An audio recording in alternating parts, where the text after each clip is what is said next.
You don't ever have to have pain again. You know why? Because you know what pain is? Pain is nothing but energy. Pulsations of energy. Now, you are the one that has a choice. What do you want to do? You got a choice. You want to hurt, hurt, hurt. The minute you hurt, the minute you exaggerate, the pulsations are going to come and they're going to be very, very, very intense. Or do you want to heal?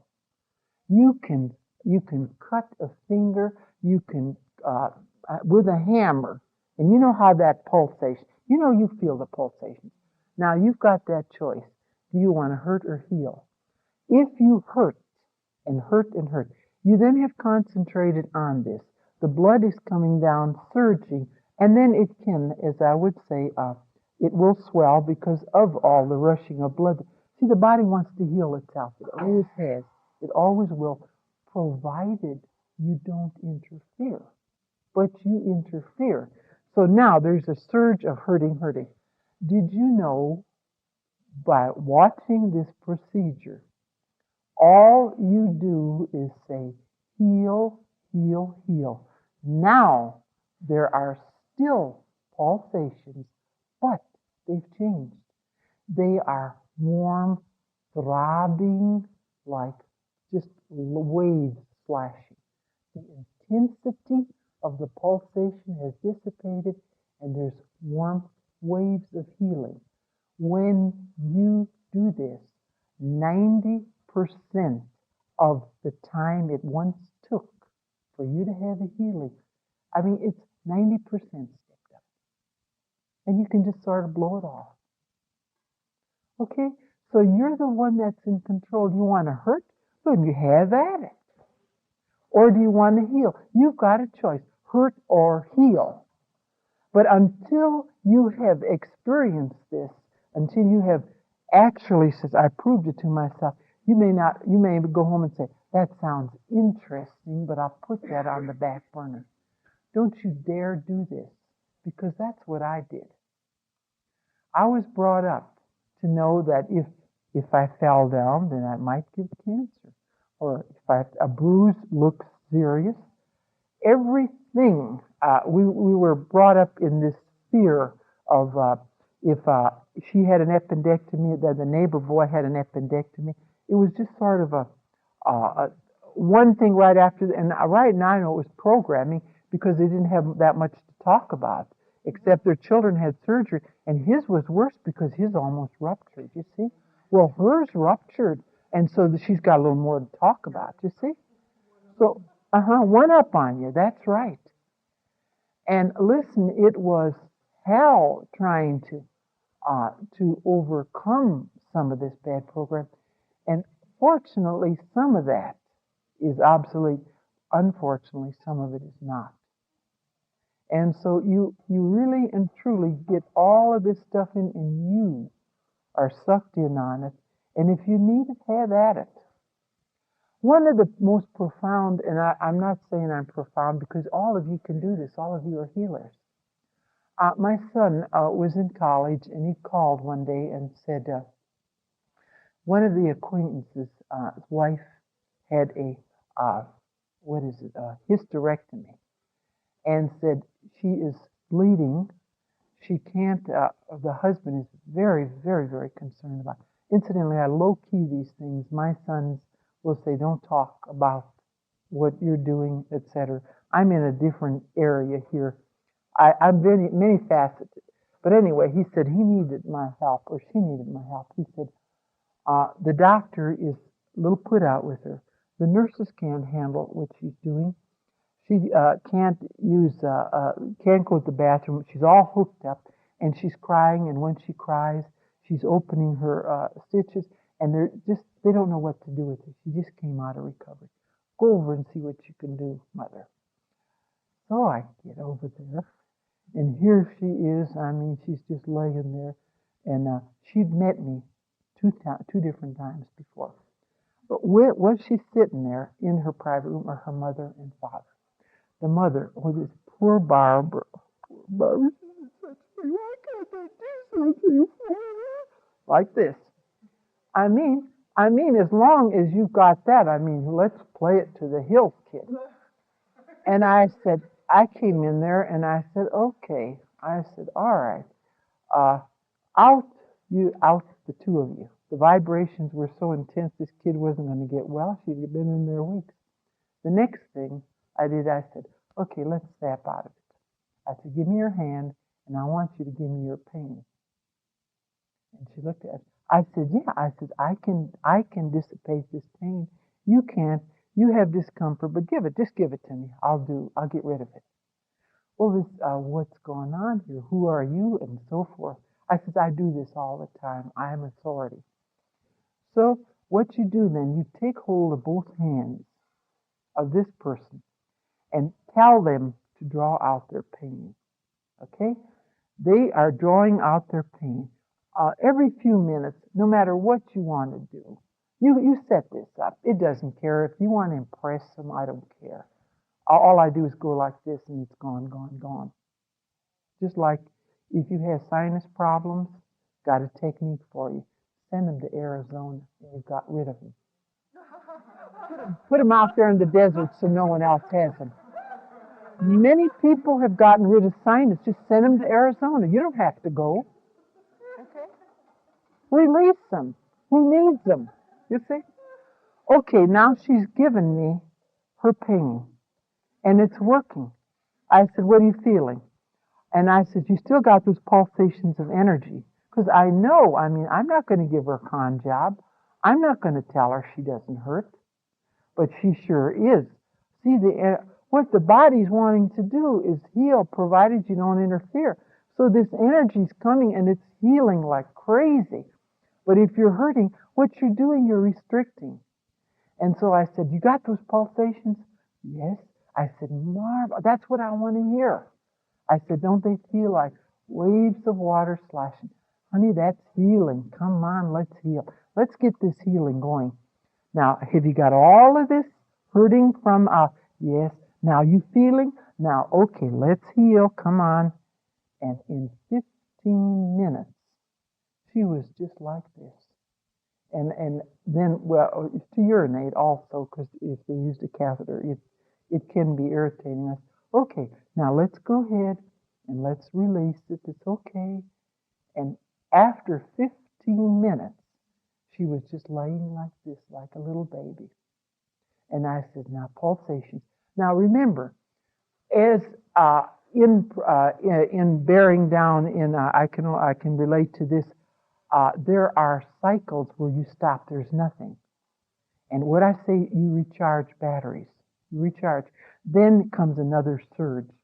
And I said, be grateful for surges. I said, because the more you get them, the faster your healing is. The next afternoon, she was walking around. This happened, this has been about 12 years ago. Hopefully, some of them have this information now, hopefully. When I got into these healing areas in all facets, I used to go around, I want to save the world, damn it. Why don't you people know this? My God.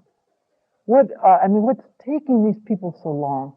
And then all of a sudden, I realized, no, so I've low-key it and I just go home and do my thing and procrastinating on my writing.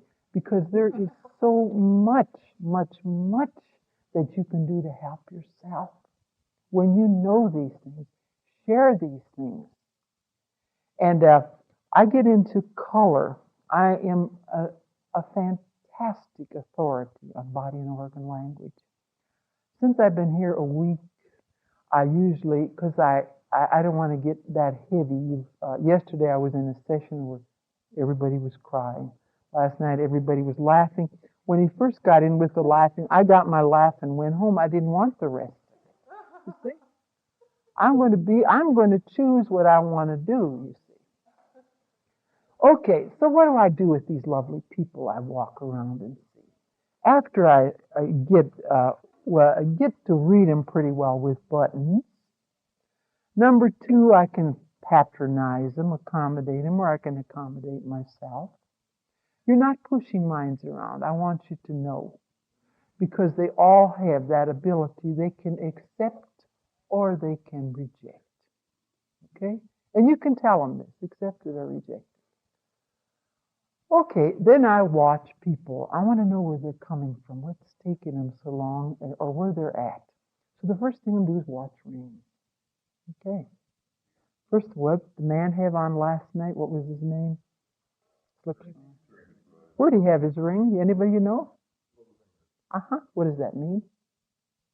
Parent fixation or creature comfort? I would say parent fixation in his case. Okay. Now, doesn't matter which finger. Creature comforts. Who else wears that ring or used to wear it? He doesn't anymore.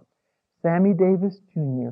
When Johnny Carson first got on the show. This means I have got it and I'm going to flaunt it. I have money, I have cars, I have yachts, I have trips, I have 2-3 houses, and I want a ring and I'm flaunting it. Or I would like it. I would like it. And then they put a ring. Now, if they say I would like it, do you know after 6 months, this becomes part of their personality, and it's like subliminal programming, and they will be attracted to methods to get creature comforts, or what I call accumulation of material things. This is how we talk. This is what I call the silent language that you all tell me about yourself.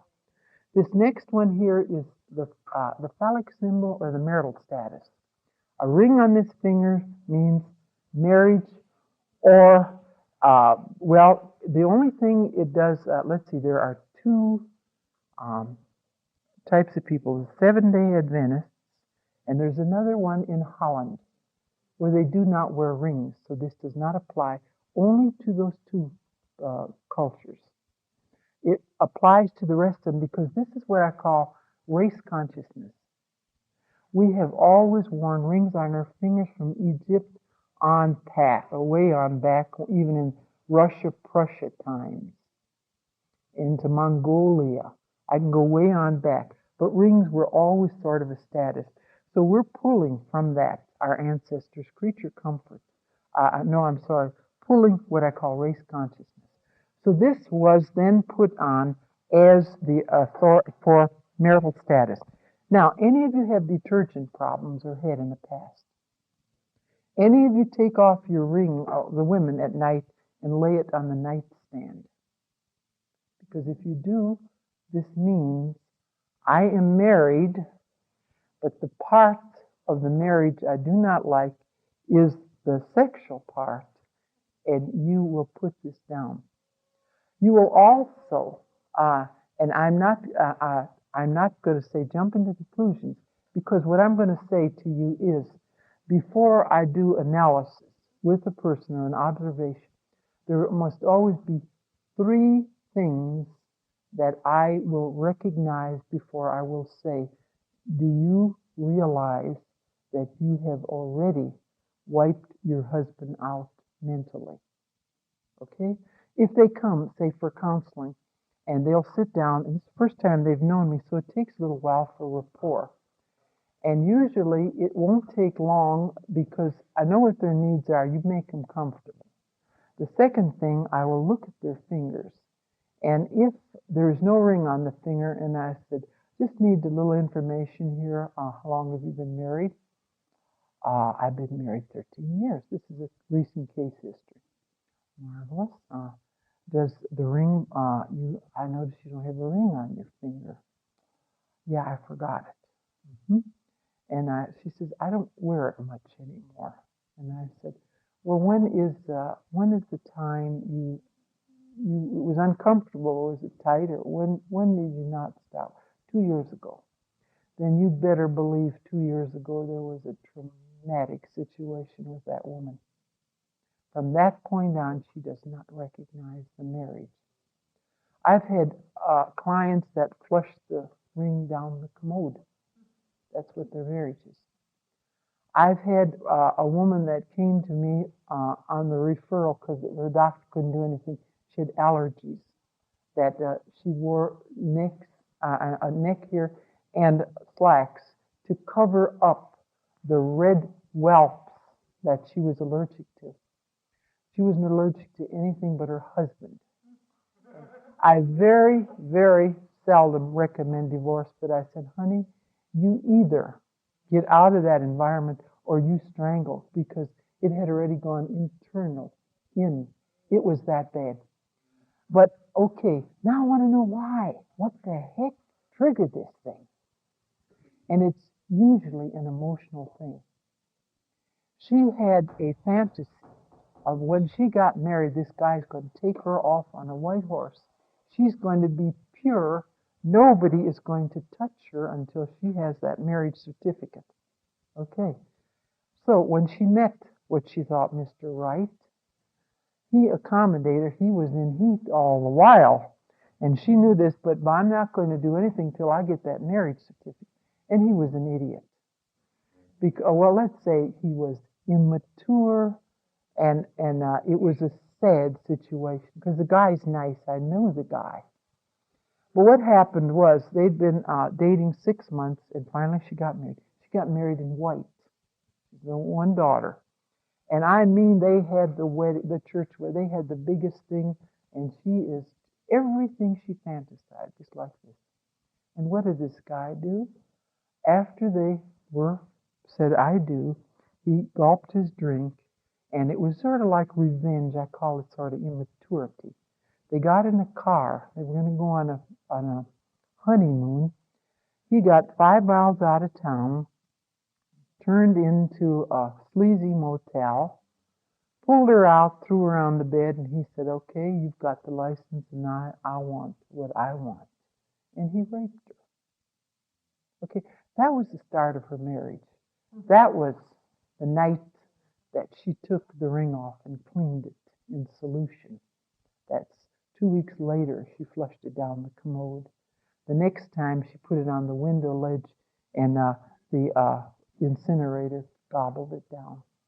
She lost 4 rings in the 10 years she was married. She had allergies. She was so repulsive and kept on going to the doctor. She had whelps on her, and he liked sex, and that was didn't bother him. He married her for that, and by gosh, he was going to get it. And she was slowly destroying herself until she came into one of my what I call fun and game classes and said, I would like some counseling with you. She said, I've had every allergy treatment there is. She said, I can't eat anything anymore, nothing. Sometimes it escapes me why they can't understand. She wasn't wearing a ring at the time. But the other girl that came in, she's happily married. All right, then we can find out in 2 years something happened. Let's see what happened here. And then they talk about it. Okay, you can rehabilitate people in 1 session. If they come in with asthma problems, honey, they're not having enough space at home. They are limited on space. They may have enough space, but they don't think they do, you see? And so every last thing that you're manifesting first was caused by a wrong emotion. And you are your physician. Physician, heal yourself. Start asking. You had this seminar, you've had some fantastic information, some fantastic lectures, and some material that just can be invaluable. Don't go home and put it on the shelf and say, I'm going to do this. Seriously work on yourself and say, okay, what can I do here? Now that was good, that was good, that was good. Here's another thing. There's someone up here that needs this. Whenever you're out to eat a meal and you're having what I call spastic colitis, because you do up here, one of you does. And when you do this, I want to recommend something for you. Start out eating anything you want to, but before you eat it, go like this. Can I put that on the board? This is a very very, very excellent thing. And it's what I call a suggestology technique. Some of you have heard of this. Okay, close eyes mentally. Don't have to call attention to yourself. Go like this. Mentally, and put a dot in on your plate like this. They sit down. Some people bless anyway. Go like this and then eat. Okay, what you have done, anything that has been an irritation to you in the colon, you have nullified it. And keep on doing this and keep on doing this and keep. All of a sudden, it's a way of life with you. Okay? Can you do that? Do that now. Anybody you know that has? Okay? All right. Okay, that's for one of you that has spastic colitis up there, okay? To your plate? Yes, Another thing, and I am not a doctor, so I should not recommend, but if I'm led to do something, then I will, and it's for the same person. Get some Acidus capsules, 2 of them, Acidus, and what that does, your stomach is so irritated this morning that I'm picking up and it's not mine. And use Acidus, a capsule or 2 before a meal. And what you are doing, you're not making enough enzymes in this, and because it's been of such long standing, then you're having other, what I call, problems. There's nothing physically wrong with you except this part. Okay? All right, I'm not going to look at you and tell you who it is, so you know who it is. Another thing, what I did in my classes, we talked about stress, and there's many, many things that you can do for stress. My first introduction to stress was when they hooked you up on a machine. It's called a biofeedback. At that time, it was $50 for a half hour. And they taught you how to lower your blood by watching a monitor. Very, very, very effective for you. $50 a session. Come in for the next 6 weeks, twice a week, whatever. Well, I talked to the man, and he was very, very open, and he said, anybody can do this. He said, all you have to do is take a thermometer. And he gave me instructions.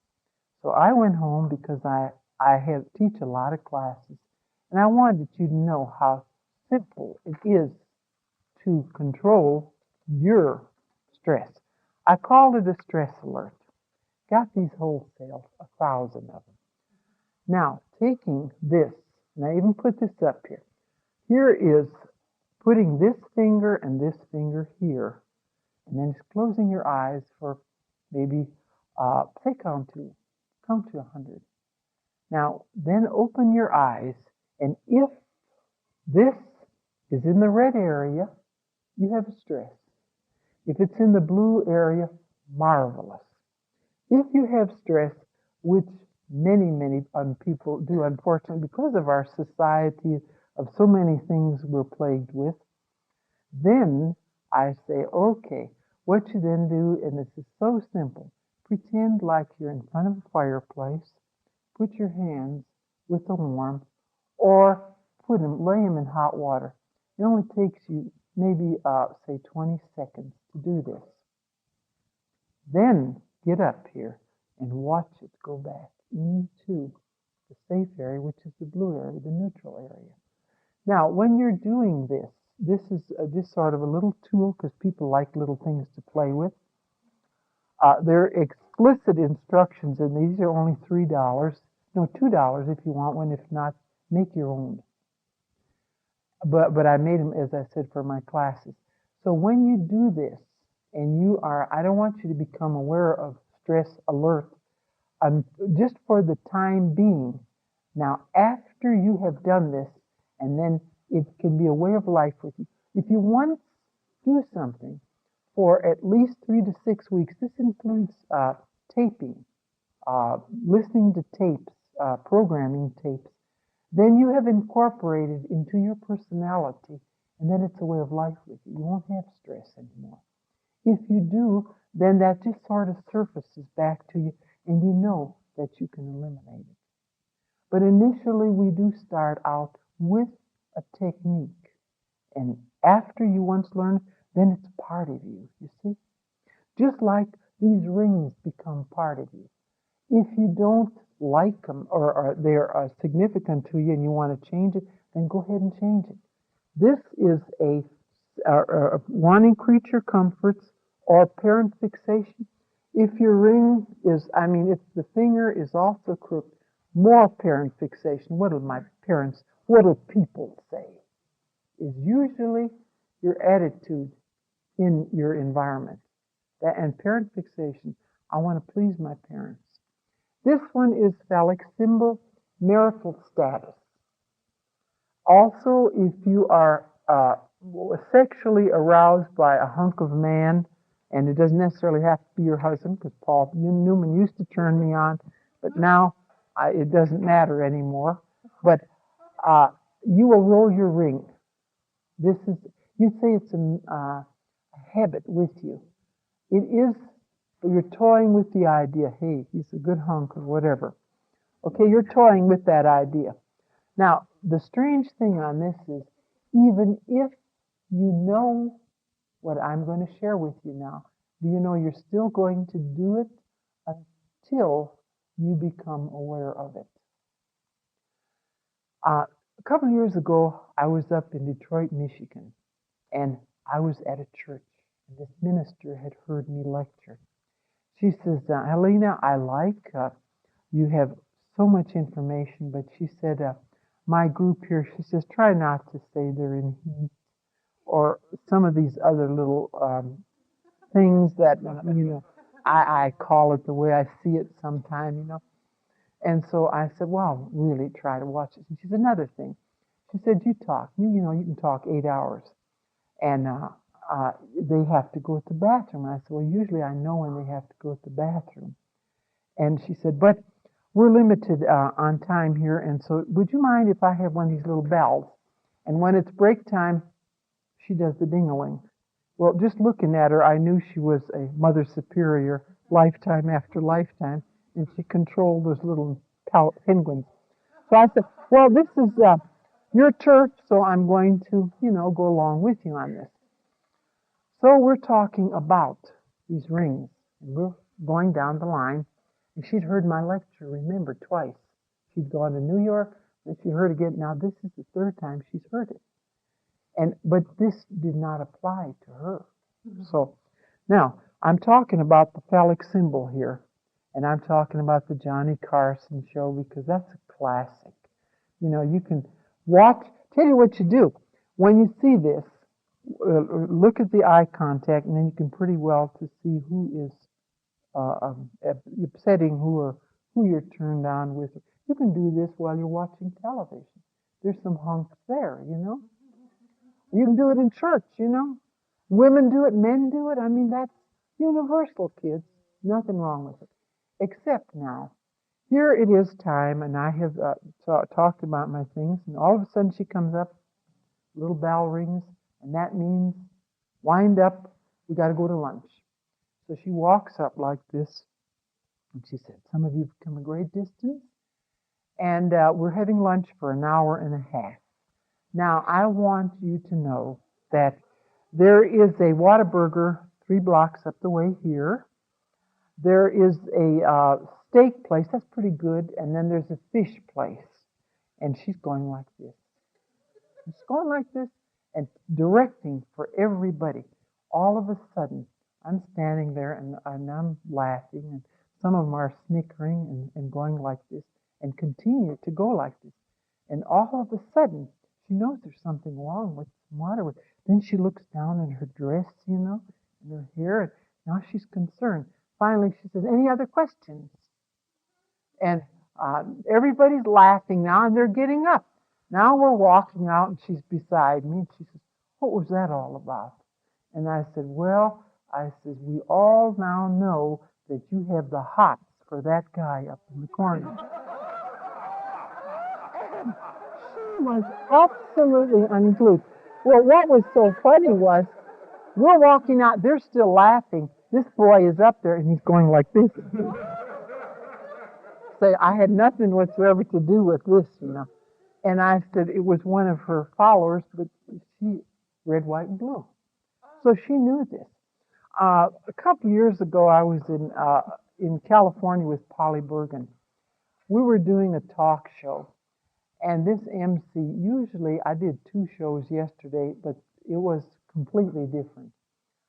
Usually they're very sophisticated. It was the man that now does Love Connection. What was his name? Chuck Hillary. You know him?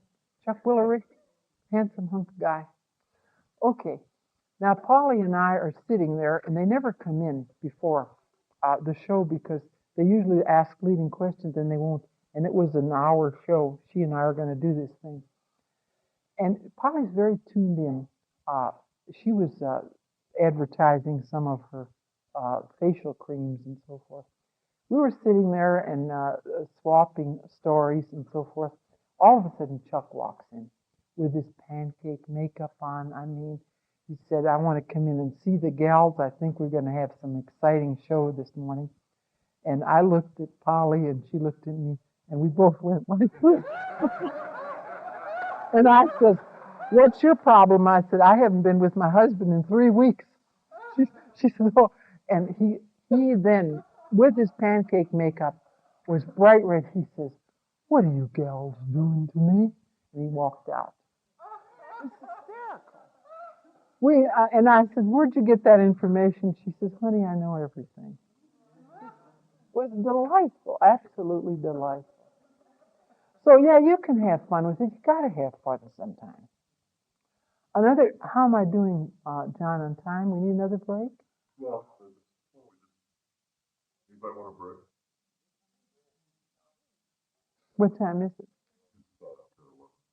Okay. Well, I have what I would say one story right after the other. Are there any questions on healing, on eating? I have a whole rapport after I finish the fingers. Remind me to do on eating. You have a question now. Yes, I will finish this. Okay. This is the phallic symbol. This is what I call the symbol of being very impressed with the high school or the engagement. You usually wear the class ring here. It has no significance. This is the ring that tells us a little bit about it. This here is the finger of balance. Finger of balance. And you can wear it on, or you don't. You don't have to wear rings. Some people don't wear rings at all. They're not married, or it bothers them. This is okay. They will still do body language with them. Watch. You tell me more about yourself with hands than any other way. I'm just watching them. Okay. And so this is can be or can be. This is one of the most powerful fingers. This is the authority finger. If you're wearing a ring on this finger, you are vying for authority or you have authority. Where did this come from? Kings, queens, empresses. In Rome, as far back as we can go into race consciousness, this was their status of power. And the Pope, you never have seen a picture of the Pope or in audience that he doesn't have rings on these fingers. This is part of it. Or kings when they are in in their state. Okay, that means authority. Now, in our modern generation, the gals will, I call it fads, they will wear 2, 3 rings and so forth. That doesn't mean anything. Only time it means something is if you've worn it 6 months or longer. I don't know who you're, a number of years ago, I was up here in Denver lecturing for a church, I think, religious science, Reverend Nichols. Any of you know him? I was up here. There was, at that time, and maybe it's been 10 years ago, 15, it escapes me, but at that time you had a editor of the newspaper Denver Post, I believe it was. I met him someplace, and he was the only man, to my knowledge, at that time that wore a ring on this finger. And when I see this, I will go up and I will say, how long have you worn the ring? First of all, how long have you worn the ring? And I think he said 2 or 3 years or whatever. And I said, 2 or 3 years ago, I said, what significant thing happened to you that prompted this ring? Was it a gift? What was it? Yes, it was. His father passed away, and he was made editor of the Denver Post. Now he is an authority position, and there's no bigger authority than being editor of a paper. So this, I mean, and he's comfortable with it. And so you do wear rings on fingers. Now, the only place I've ever seen a ring on the finger was in New York, where a black boy was wearing it at a filling station. This is your finger of what I would say, what I call self-image. Self-image. If you have a good self-image, watch this. I have my hands like this. If I'm sitting, if you see a child like this, please go right over and tell them to put the thumb out. This is poor self-image. There is something that was traumatic with the child at a younger age, and she doesn't even know it. And like in graph analysis, have any of you been diagnosed with graph analysis? Because if you get to an analyst and you're having what I call hang-ups, and they analyze writing, they can have a healing, what I call a physical as well as an emotional healing with changing your handwriting. So changing mannerisms like this, I said, let's be androgynous, and let's be balanced. You will actually change, put it into your personality, and you will become that person if you want to.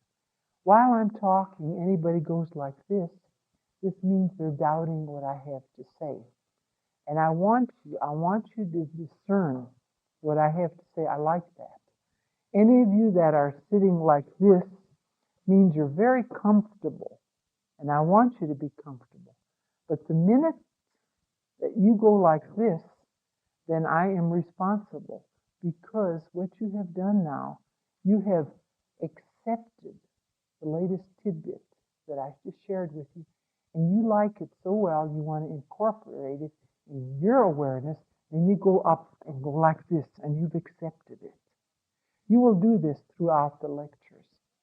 Also, if you are very receptive, you will always sit like this. You're open and you're receptive. I sit like this because I want to hear everything. Now, if I do not care for it, then I will promptly put over if there's something that they've changed pace, let's put it this way. And every one of the speakers that I have observed, and I sit in the back, I'm not what I call a know-it-all, but hell, I know a lot. I do. I know where they're coming from, where they're going, and where they've been. Okay? I know when they're on drugs. I know when they're unsure. I know when they're having entities around them. And that's sad, because there's you just sort of know all these things. You don't judge anymore, because what you're doing is that's where they're at. And you're not going to interfere unless they come and ask you. Then if they ask you, then you should give them their opinion. What you're doing, honey, is all you're doing is usually an entity is behind them, tell them this. And you're a channel to help them to help themselves.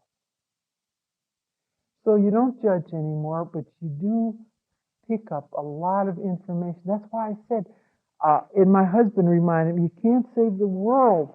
The world doesn't want to be saved. But at one time, 20 years ago, after I'd gotten into awareness, and you know how I got into this thing? There was a class called Silva Mind Control. That was one of the most fantastic experiences, meeting Jose. And when I met Jose, and I never knew this little man is about this high. He's from Mexico. He had such a heavy accent. I couldn't even understand him. 20 years ago today, it's been, when he was in Fort Worth, and my friend said, "You've got to come and hear this guy." And up there he stands. He's very, very proud. And only just sat in front, and all I got was this warmth here. I thought, God, what's the matter? I want to go up and hug this guy. Nothing sexual at all. It was this sincere dedication that was waves and waves and waves. And I'm not a hugger. I'm sort of aloof. That's not my style. At home, we never were hugged. That was our culture. You had to be strong. You weren't hugged. And so I thought, well, what is going on here? After I got through with his introductory lecture, I had just won this big house because what I was doing was researching on winning contests in particular areas. This was fascinating. 1 month, I'm going to brag. 1 month I won 33 prizes. That was one prize, over one prize a day. I got to where, hell, I said, Pat says, "What do you want for Christmas?" And I says, "Well, I need a new fry pan, but don't get me one because I know I'm going to win one." And he bought me one, and the January I won 3 of them. It was just like, so what else is new? You can do this. What you're interested in, you become very proficient with it. But it was fun in games. It was fun. Really, you need to have fun. Well, anyway, I brought him home, and I said, I sort of like you.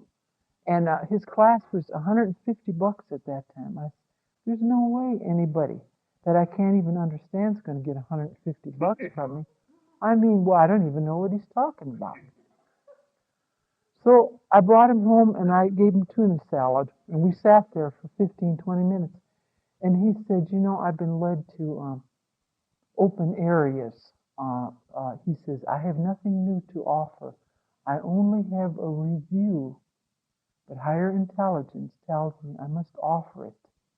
But I also must have people that will do publicity, find a suitable meeting place for me, register people. He said, it's time for me to open Dallas. And he said, and you have been chosen to be my secretary and do this for me. I said, get yourself another girl. I can't even understand you. I no way. And he says, but you have to. That's all that's to it. So I told this to my husband. And my husband says, well, yes. He said, go ahead and me won't hurt you.